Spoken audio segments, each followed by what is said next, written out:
Pearson is from County Durham, and she's the founder of an amazing company called Our Minds Work. And it works with businesses to protect their employees' mental well-being.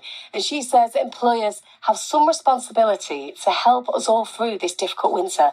And I spoke to her earlier and asked her how Our Mind Works actually works. So Our Minds Work really exists to help organisations create mentally healthy workplace cultures. So we help them to build a strategic approach to helping people to thrive, because the outcome of individual thriving at work is a winning business. It's a winning business model. When people are mentally well, they're able to thrive in their lives, in the workplace, and a symptom of that means they're engaged and productive. And, who doesn't want to be thriving every day? Oh, definitely. I mean, we all really do. But you know what? I mean, like we all know, there is so much going on for everyone at the minute. Money is a huge issue for us. And money is really what we get from working. So it's kind of inevitable, isn't it, that work-related stress is going to follow? Oh, absolutely. So money worries has been one of the biggest causes of stress in the UK for many years now. So before COVID came along, before the rise in living costs started, we were already seeing financial stress impacting our mental health and well-being. So what we've seen over the past couple of years, and now this increase in living costs, we are seeing it impacting more people. And it's quite worrying. Some recent research by one of our partners called Wagestream found that close to 96% of employees have actually seen their living costs rise. And as a result of 70% now are worrying more about money. And what that has impacted in is their mental health. So of all those people, 76% are now worrying more, which has seen a decline in their mental health. And, that's people at work. That's people who have an income coming in. And you would necessarily think that having a job and being in employment will protect you from money worries.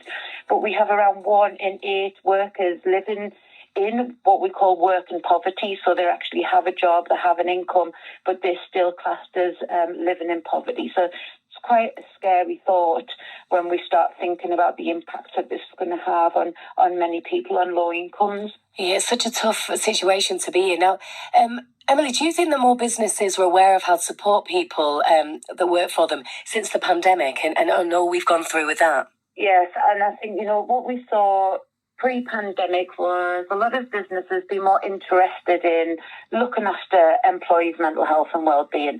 But once the pandemic happened, we saw a huge uptick in employers really kind of reacting to these impacts that it was having on people's mental health and well-being, and they really didn't know how to deal with that. And obviously, why would they? Workplaces and employers, they're not health and social care professionals. They don't haven't had to understand the impacts that it has on mental health and well-being, and then how that impacts the workplace. So we are seeing a lot more employers now really understanding that if they want a thriving business, we need individual thriving for people, and workplaces can play a big impact in that, absolutely, without a doubt. And what are the common issues that you hear about that employees are saying are kind of weighing on the mind and stressing them out? At the moment, it is definitely money worries, and the stigma that comes along with having financial problems as well. What we're also seeing is that stress caused by that, it can actually lead to anxiety, it can lead to depression, and financial worries can also lead to suicide, an increase in suicide rates as well. So we are seeing more people experiencing these problems, and we need to do something before, it does tragically lead to increased suicide rates, as we would expect to happen we've seen this happen historically before. So when we had the Big Depression back in around 2008, I think it was, we saw a 10% rise in suicide rates. So we know that this can potentially have a tragic impact on people's lives. It really can, and you have no idea sometimes what people are going through. One of my friends has only recently admitted to us that she's been under a lot of stress financially. She was keeping it to herself, so much so that she was worried that she couldn't afford to get into work.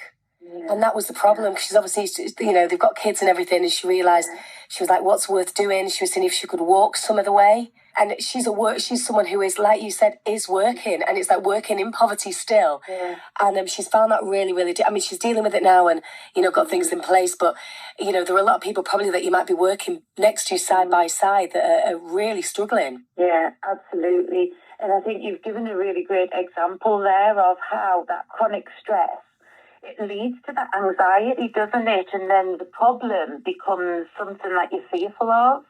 And then we avoid it. The classic key symptom of anxiety is avoidance. We avoid what the thing is that's causing us all of this fear. So we stick our heads in the sand and we begin to ignore it. And then, I've had a similar experience myself with financial problems and had to, really tackle large amounts of debt. And I remember, this was in my late 20s, and ignoring the post.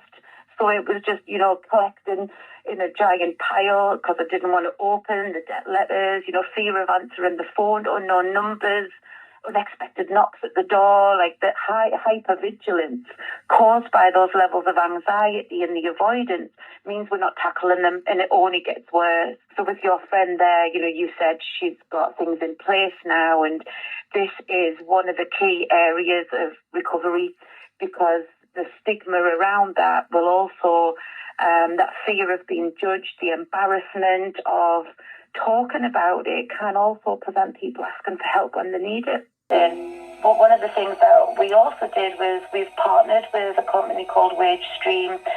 So they provide a really low-cost way, which is subsidised by us, the employer, of giving control to employees of their salary, and it provides financial wellbeing tools via a really easy-to-use app as well. So you can actually see them using the app, you can see them using all the tools there, the flexible salary access that they can have as well. Just really helps people to save from the salaries before it hits the bank. As you know, once it's hit your bank, that's it. You're planning on saving it. You're not planning on saving it, you're planning on spending it. We've all done that. We've all said, I'm going to put it away, and then all of a sudden, you're skint again. So it's a really brilliant way to help people to save as well from the salaries. So, this has really helped our employees already so far, so we know that we're doing things to help. But I think ultimately creating a workplace that is an environment that supports individual thriving, so that it's free from stigma and provides a culture of care for employees. It should be on every boardroom's agenda, because if we can create this environment and culture, it means that no matter what people are going through, they know that they can get support from work.